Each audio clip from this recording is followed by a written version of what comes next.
On to the debate around the safeguard mechanism, more broadly the government's dealings with the Greens. Where's that heading?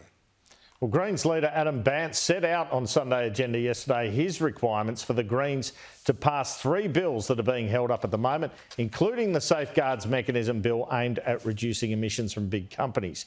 He had previously demanded an end to new coal and gas projects in Australia, an impossible task for the government. Now Mr Bandt says the Greens might pass the bills if the government were to introduce a climate trigger to its other environmental legislation, which would mean that the Minister, Tanya Plibersek, in approving anything under the EPBC Act, would have to look at the effects on the climate.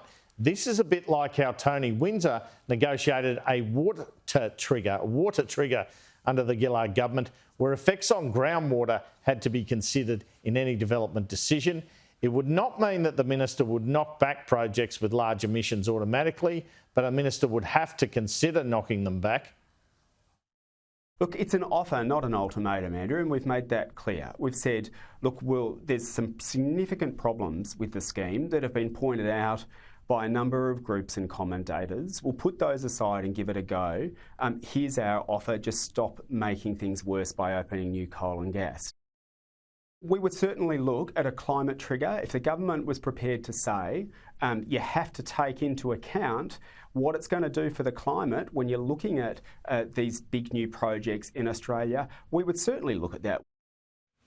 Well, you have to wonder out of this, do we end up with a double disillusion trigger rather than a climate trigger? Senior government sources have pointed out for me the difficulty of this so-called climate trigger. Do the Greens, who want 1 million homes built, want that put through environmental legislation, for instance? Any major project involves emissions. Even the construction of solar farms produces greenhouse gases, Kieran.